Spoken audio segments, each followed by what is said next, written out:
Dicho, vamos a hablar de la iglesia, de la situación de la iglesia, no solamente aquí en San Juan, en la Argentina, en el mundo, muchos temas para hablar, Caro. Muchos temas para abordar, una entrevista distinta podemos decir, porque tiene que ver con otro ritmo, por allí en estos temas que nos preocupan y mucho de la iglesia como institución y de lo que sentimos todos y cada uno de nosotros.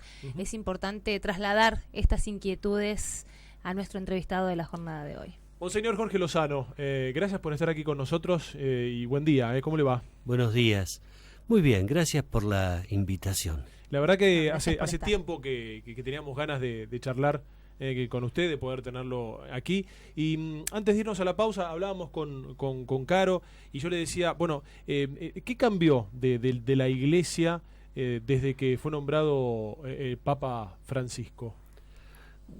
Yo podría mencionar algunas y sí, tal vez me quede corto porque son muchos los cambios, ¿no? O por lo un más lado, importante por ahí. La Iglesia Universal hoy tiene un rostro latinoamericano, claramente latinoamericano, en el lenguaje, en el mensaje. Muchas de las reflexiones pastorales que tuvieron eco en nuestro continente ahora tienen una presencia universal que ya la tenían con tantos viajes que Juan Pablo II había hecho por el continente, y el Papa Benedicto XVI solía citar algunos de los mensajes de obispos de América Latina, pero ahora tiene una presencia mayor. Hay también de parte de Francisco un claro mensaje respecto de la sencillez, y diría sencillez más allá de lo folclórico o anecdótico, si los zapatos son nuevos o son usados, o si va a comprar él los lentes o si se los traen, más allá de estas cosas que sorprenden. Él tiene un estilo de vida muy sobrio, muy sencillo, y así lo transmite y lo comunica, y nos exige también a nosotros, los obispos, a tener este estilo de vida. Hay también, les diría, algunos mensajes que son claros en vistas al mundo, la cuestión que tiene que ver con el cambio climático y el cuidado del ambiente, lo que hace a la pobreza, y destacar esto, bueno, su propio nombre, Francisco, evocando la figura de Francisco de Asís, y los migrantes. Su primer viaje fuera de Roma ha sido a la isla de Lampedusa, cuando, ¿se acuerdan? Aquellos náufragos que murieron en el mar Mediterráneo intentando tener un futuro mejor. Así que son como los ejes de su predicación hacia afuera, y hacia adentro de la iglesia nos está impulsando, por un lado, en una renovación misionera, esto que él llama iglesia en salida, hacer una iglesia, evangelizar, y una cercanía con los pobres, esto que él también lo llama de ser una iglesia pobre y para los pobres, y lo expresa en muchas de sus enseñanzas, aún enseñanzas formales para todo el mundo. Así que son como los ejes que él está imprimiendo, ¿no? Ahora, Francisco tiene su impronta, justamente hablamos en materia comunicacional, esto de la sencillez, el acercamiento a los jóvenes. ¿Cuál es su mirada desde el punto de vista de la concepción, o cómo se concibe la iglesia en el mundo entero, particularmente en Latinoamérica? ¿Cree que hoy la iglesia está en crisis? Yo no lo llamaría en crisis, sino en movimiento, dependiendo un poquito también de cómo entendamos la palabra crisis, ¿no? Hay situaciones de crisis que son buenas porque nos ayudan a cambiar, y cuando uno va creciendo necesita cambiar de ropa porque la ropa anterior le queda chica. Pero digo, parece que mientras más apertura hay, también más polémica se genera. Estos temas tabúes. Es que en algunas cosas creo que es muy bueno porque nos están señalando en la iglesia la necesidad de adecuar el lenguaje, de pensar mejor lo que estamos haciendo. Y en otras cosas, al menos a nivel mundial, son como reacciones de parte de algunos sectores de poder que ven dañados sus intereses, ¿no? Porque esto que él menciona respecto del cambio climático está poniendo en jaque el modo de producción de algunas empresas, o cuestiona seriamente el consumismo desmedido que hay en Europa, en Estados Unidos. hay algunos sectores de poder, algunos también vinculados al ámbito de la Iglesia, que tienen una reacción en contra, y esto es parte también de los cambios cuando se van haciendo. Hay gente que está a favor y gente que no. ¿Ven a la Iglesia como una amenaza, cree usted, en estos temas? Sí, totalmente. Sí, sí. Al menos ¿Cambio climático así. y qué más consideraría, monseñor? La pobreza y la riqueza. Porque el Papa no solo habla de que hay pobres, sino también de que hay acumulación de riqueza, así que ahí también hay otra cuestión que no es tan bien vista por parte de algunos. Monseñor, desde que Jorge Bergoglio lo nombraron Papa, hubo mucho interés aquí en la Argentina de que llegue, de que venga el Papa Francisco, y yo soy uno, me encantaría que venga el Papa Francisco aquí en la Argentina. Se habló mucho de por qué no viene, por qué tiene diferencias con el gobierno actual. También muchos empezaron a criticar al Papa Francisco porque recibía visitas de exfuncionarios directivos del gobierno kirchnerista, que mandaba regalos como rosarios y demás. ¿Por qué usted piensa o cree que no viene el Papa Francisco a la Argentina?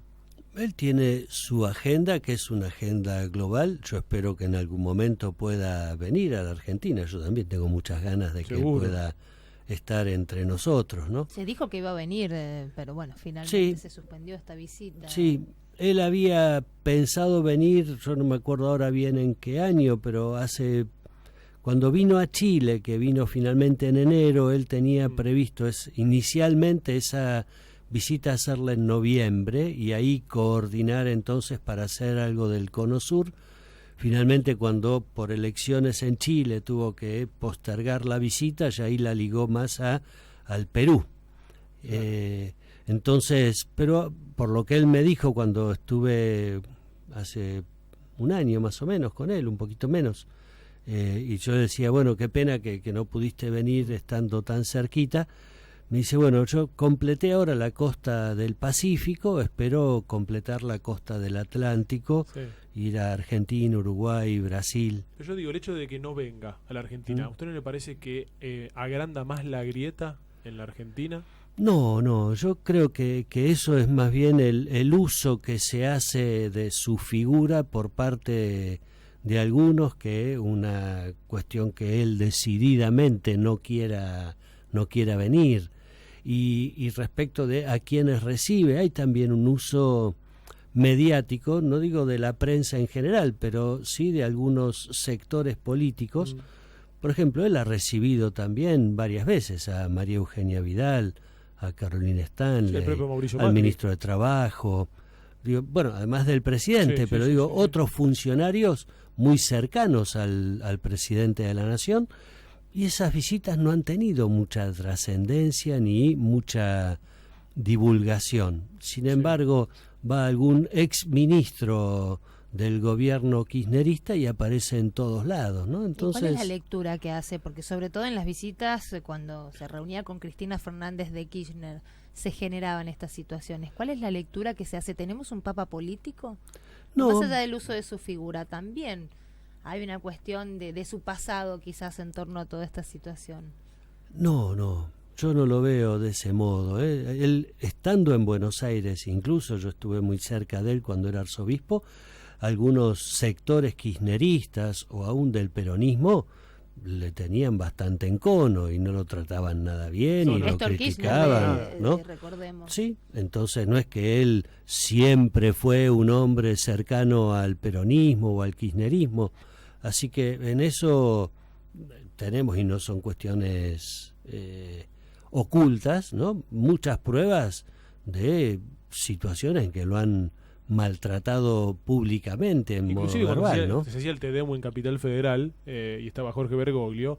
El gobierno en ese momento de Néstor y después de Cristina no iban a Capital Federal, iban al Tucumán. Iban a recorrer otros países. Sí, iban a recorrer otras provincias en los cuales poder hacer esta celebración, y tenían una diferencia muy seria con él, ¿no? Sí. No, el tema es que lo que todos se preguntaban justamente cuando Cristina iba a estas visitas y se reunía con el Papa Francisco, era esto de, bueno, qué pasó en el medio y cómo se está manejando el Papa en razón a esta situación, por eso le consultaba. Bueno, en eso él es un hombre de no guardar rencor y además dar gestos de recibir justamente a aquellos que le han agredido.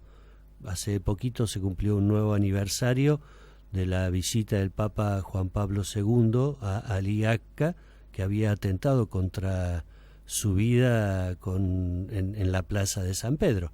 Y sin embargo, después que él se repuso, fue y lo visitó en la cárcel como un signo también de cercanía, ¿no? Así que esos gestos tienen que ver más con la predicación del Evangelio a modo gestual. Monseñor, lo voy a cambiar de tema. ¿Por qué cree usted que esto sucedió hace algunos días aquí en San Juan? ¿Por qué la gente se decidió por la apostasía acá en la provincia?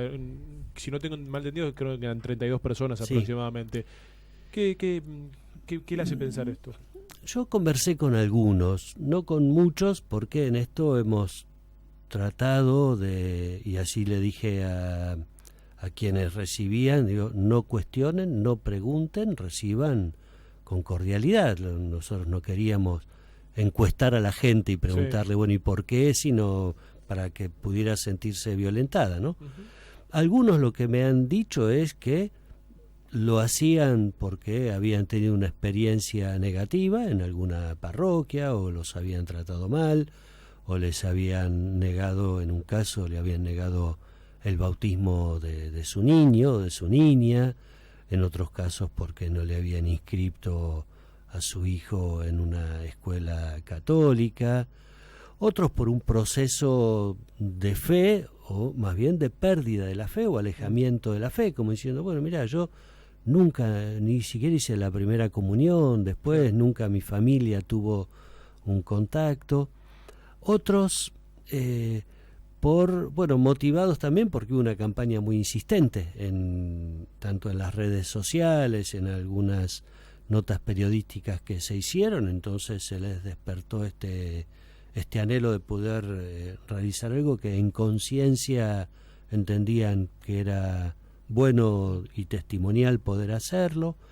Algunos también con alguna confusión porque entendían que el ser menos fieles cristianos iba a repercutir en menos dinero que le dieran a la Iglesia de parte del Estado, y entendiendo que eso entonces era algo bueno, cosa que es errónea, digamos, no se trata de eso, pero bueno, algunos lo entendían de esta manera, ¿no? El tema de la ayuda del Estado hacia la Iglesia. Sí, claro, y me parece que eso es algo que hay que dialogar y buscar alternativas que sean más razonables, ¿no?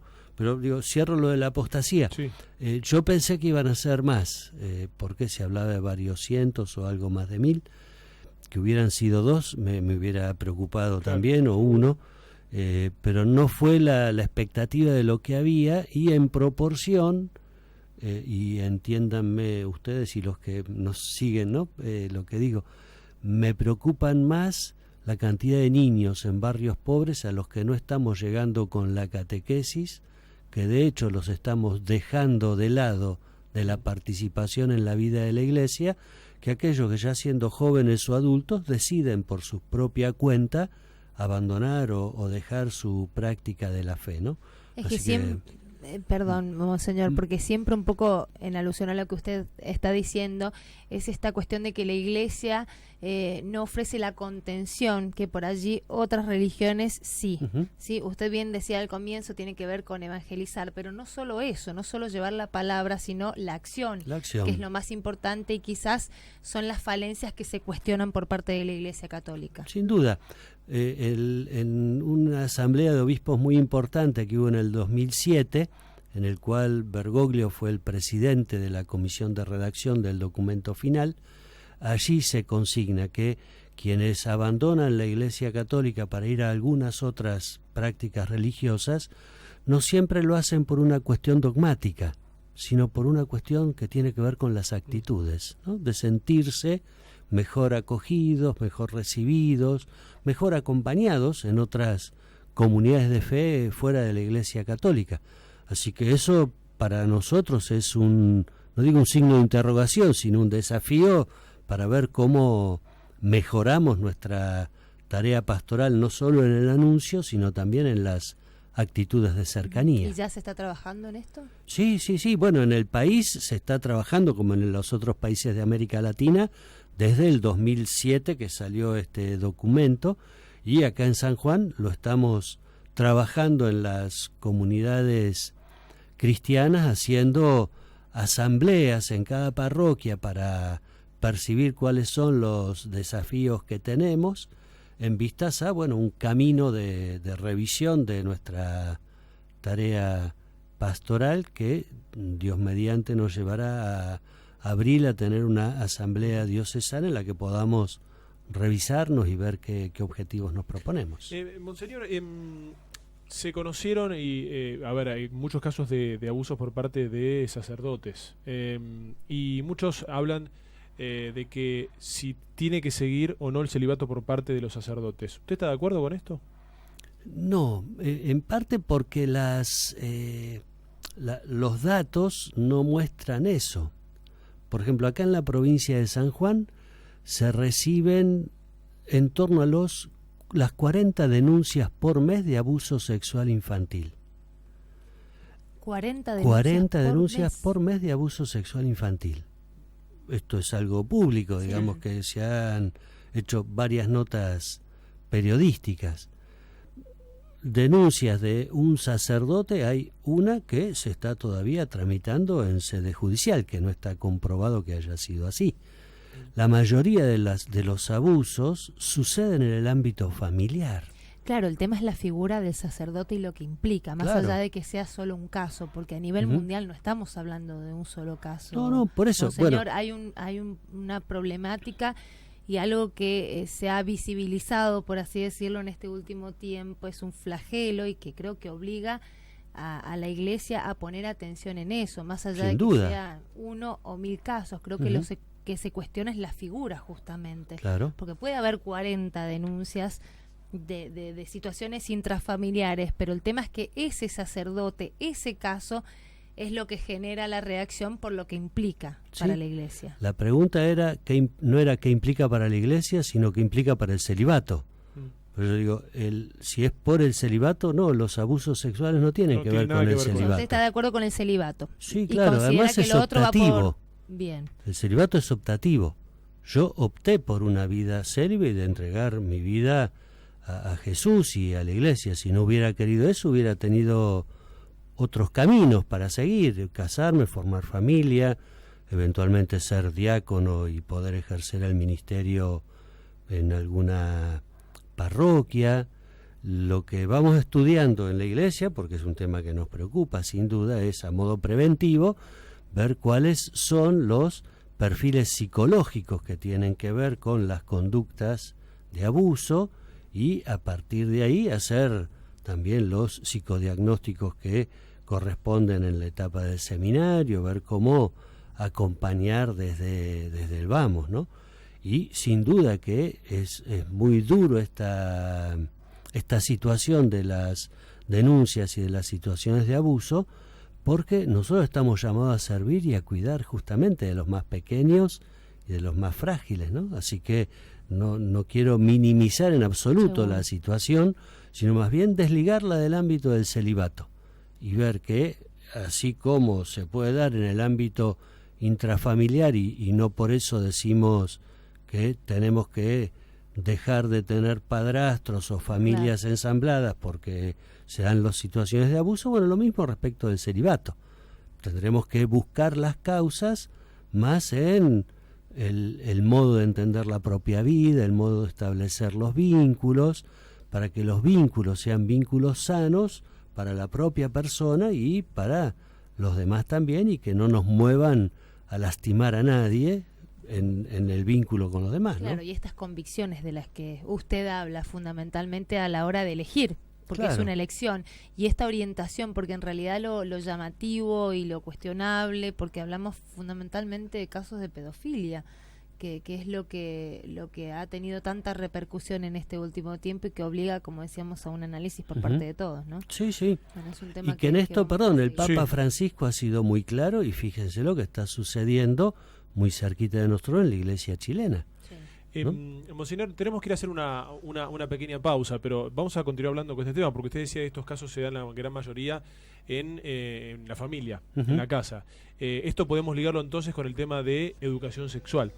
También, porque esto va de la mano. Sin duda. Y esta posibilidad ya concreta de que a partir del próximo año en San Juan se empiece a dictar educación sexual en las escuelas. Y esto ha generado voces a favor y voces en contra. También vamos a preguntarle a usted, porque por ahí la iglesia, relacionado a este tema, nunca estuvo a favor. ¿O no? No sé, ya lo vamos a preguntar. Lo hablamos. Lo hablamos. Hacemos una pequeña pausa y ya venimos. Muy bien, continuamos en un nuevo bloque de Habla San Juan y lo habíamos dejado allí para este bloque para comenzar con respecto a la educación sexual que próximamente a partir del 2019 se va a comenzar a dar en las escuelas aquí de San Juan. Monseñor, ¿está de acuerdo con que se dé educación sexual en las escuelas? Sí, es algo que nosotros en varias instituciones educativas de acá de la provincia, que dependen del arzobispado y en algunas congregaciones religiosas, se viene trabajando desde hace algunos años, y en otros lugares del país también. Me consta en la provincia de Entre Ríos, de donde yo vengo como obispo, de haber estado casi 10 años allí, también de haber avanzado en esta temática en las instituciones educativas de la Iglesia, no solo de mi diócesis, también de los otros obispados que hay en la provincia y a nivel regional, incluyendo la provincia de Santa Fe.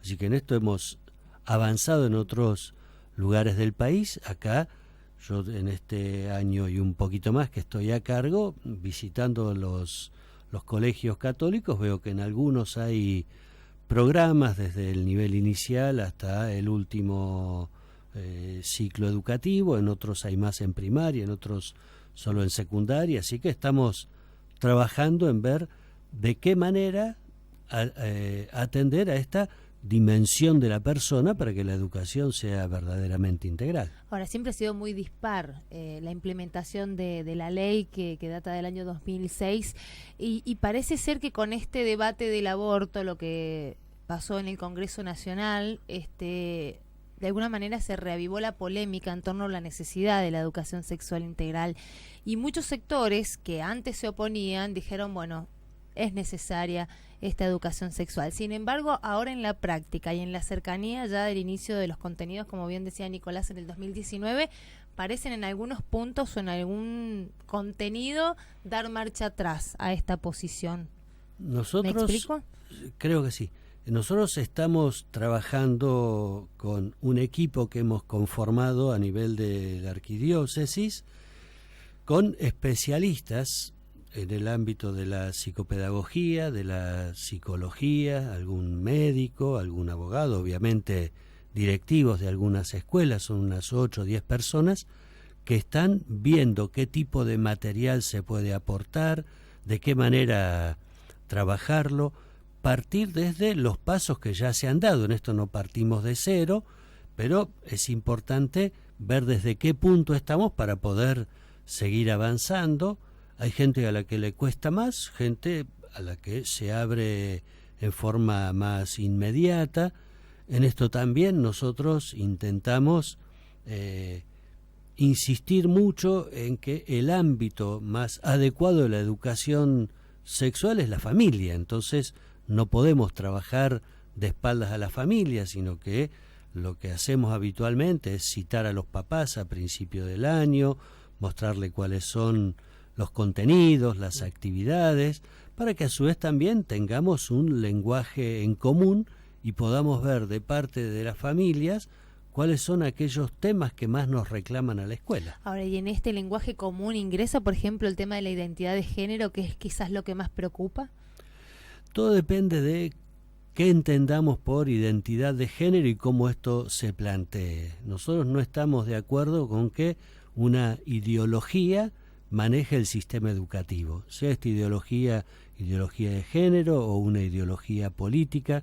Las ideologías tienen otros espacios para poder desarrollar sus utopías, sus valores, sus anhelos y sus deseos de cambio. El sistema educativo tiene que tener en cuenta más bien los aspectos culturales, socioambientales en que está inserta la escuela y aquellos valores que son propios de cada comunidad, en un sentido, por un lado federal, que son distintas las idiosincrasias en algunas provincias respecto de otras, y a su vez también manteniendo los idearios de aquellas comunidades educativas que tenemos una confesión religiosa, sea esta católica, adventista, judía, porque también son comunidades que se han conformado en torno a un conjunto de valores.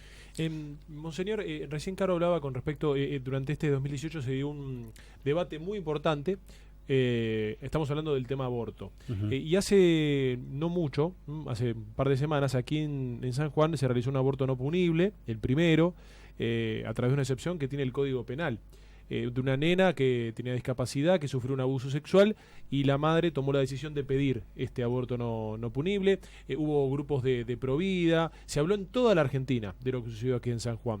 ¿Qué posición toma la Iglesia relacionado a este tema, después de lo que fue el debate del aborto, de lo que sucedió aquí en San Juan? ¿Sigue manteniendo la misma posición la Iglesia con respecto al aborto? Nosotros mantenemos la posición de que hay que cuidar las dos vidas, entonces en este sentido no estamos de acuerdo con el aborto, aunque la ley prevea que se pueda hacer sin que sea punible.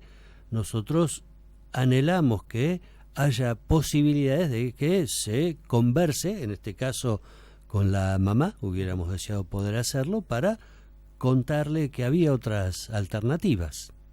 Ahora, este no es un derecho, digo, está contemplado en la ley. Por supuesto es importante, es loable y respetable este anhelo, pero digo, ya está establecido en el Código Penal. Entonces, ¿hasta qué punto o cómo abordamos este tema del aborto no punible en nuestra sociedad? Sí, una cosa es que esté previsto en el Código Penal para que algo que en general es punible, en este caso no lo sea. Y otra es que no tengamos también el derecho de opinar y de tratar de cuidar a las dos vidas, porque nosotros entendemos eso, que hay vida en el vientre de la mamá, sea de adolescente o joven, o haya sido producto de una relación de amor o de una violación. El valor de la vida sigue siendo importante y un valor a cuidar y defender. No diferencia esto, básicamente.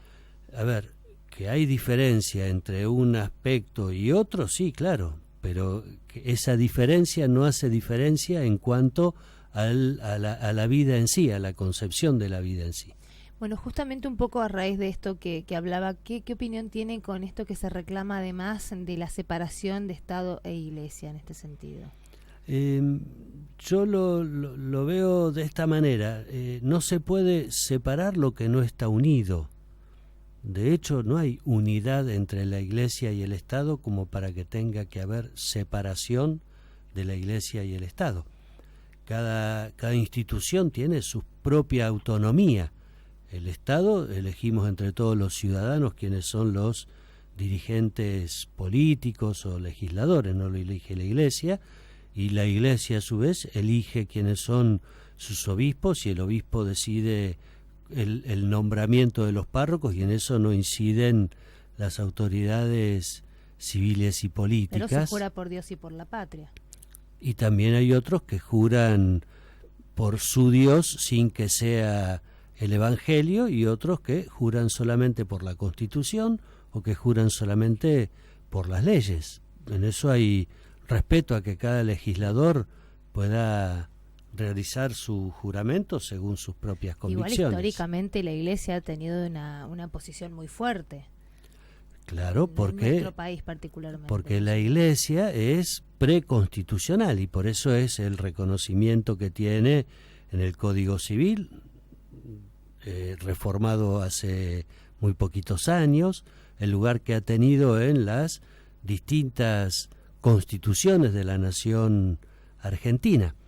Cuando vemos los momentos fundacionales, tanto de 1810 como de 1816, los constituyentes de esos congresos o del Cabildo Abierto se independizaron del poder español, pero no de la Iglesia. Incluso un tercio de los diputados nacionales que declaran la independencia en Tucumán, un tercio eran frailes o sacerdotes. O sea que hay mucha gente con respecto a este tema que dice, bueno, ¿por qué el Estado, que somos todos nosotros, tenemos que hacernos cargo de sueldos, por así decirlo, de obispos y demás? Es por eso que por uno... No, los subsidios a los colegios católicos, bueno, también forma parte un poco de esos son dos temas distintos. Uh-huh. Lo de los colegios católicos, por ejemplo, los aportes que da el Estado es para los sueldos de los docentes. Claro.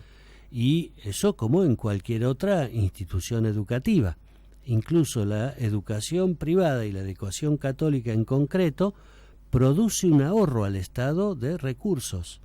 En la provincia de Entre Ríos, de donde yo vengo, nosotros, las escuelas católicas, le provocábamos en el presupuesto educativo entre un 8 y 12% de ahorro al Estado provincial, dependiendo del nivel educativo.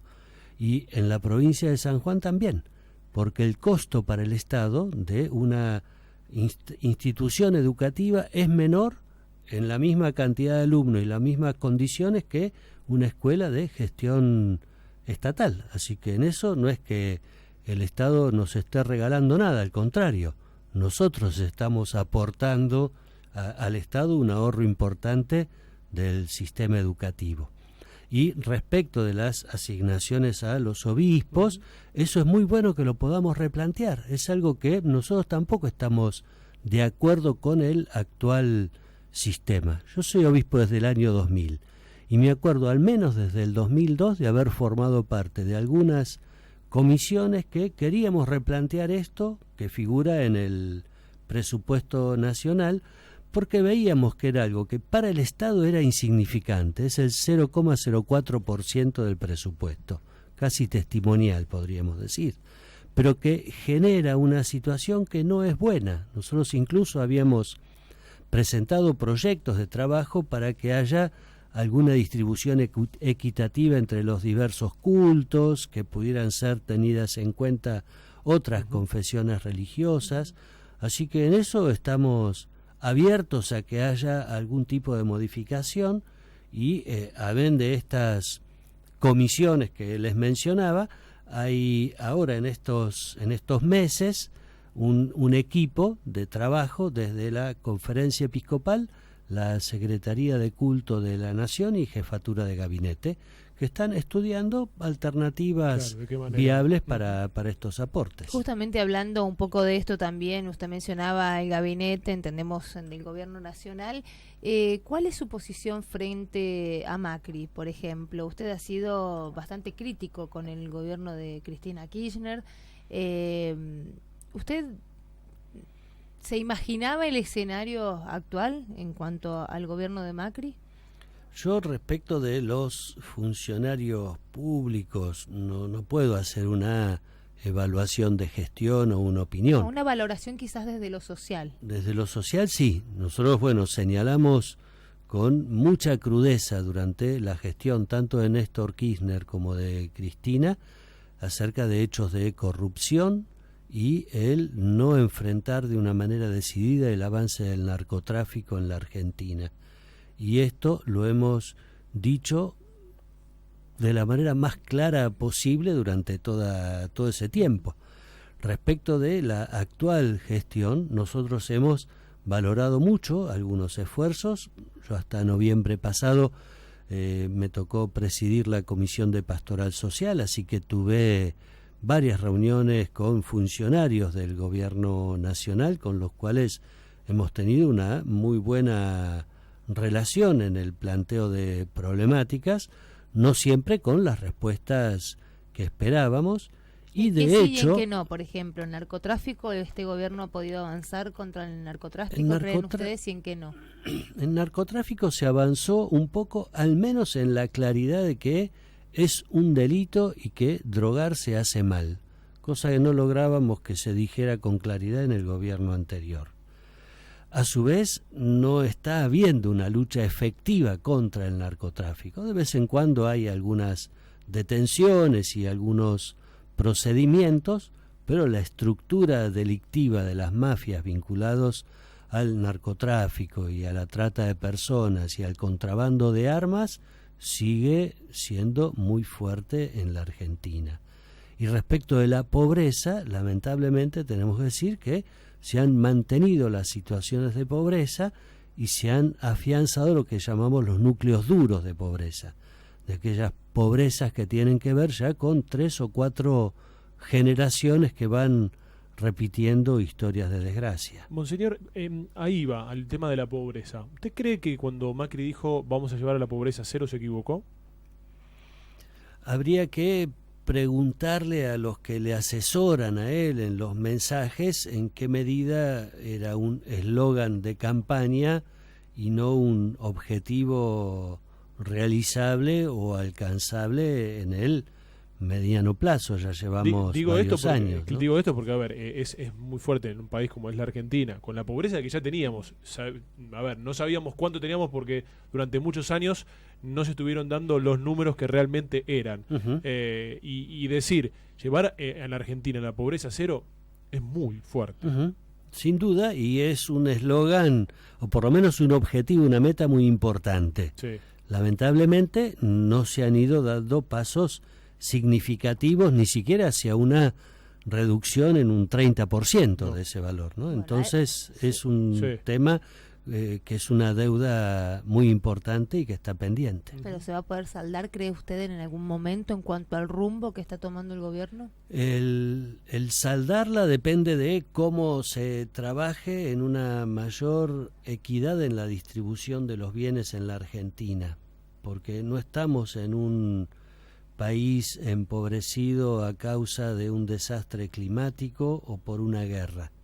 Ha habido un crecimiento económico importante en las últimas décadas, o por lo menos desde el 2001-2002 para acá, y sin embargo eso no se ha redundado en una distribución económica equitativa.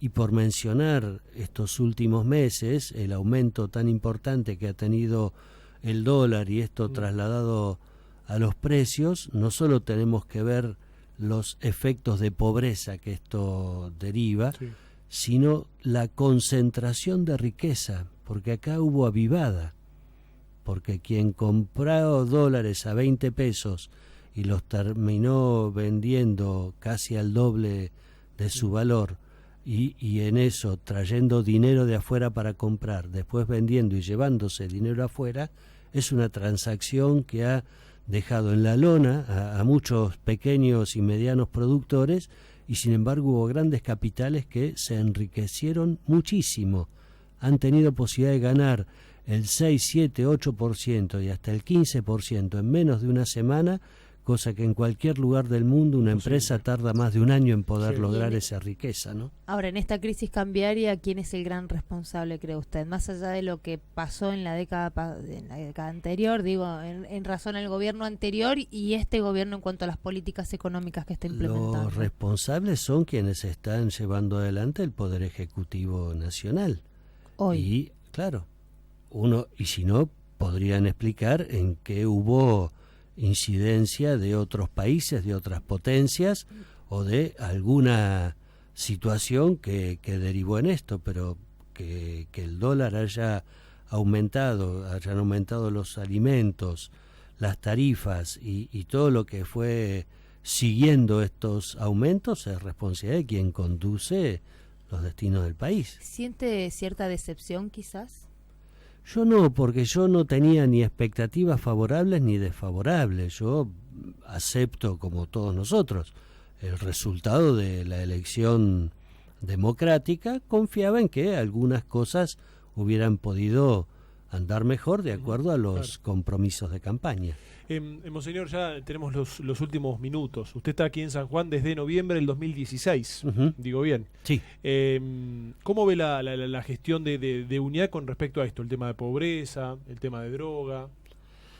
Bueno, yo también lo mismo que decía respecto del presidente, lo digo respecto del gobernador. Yo no estoy en condiciones de evaluar una gestión. Sí, en torno a estos temas. Sí.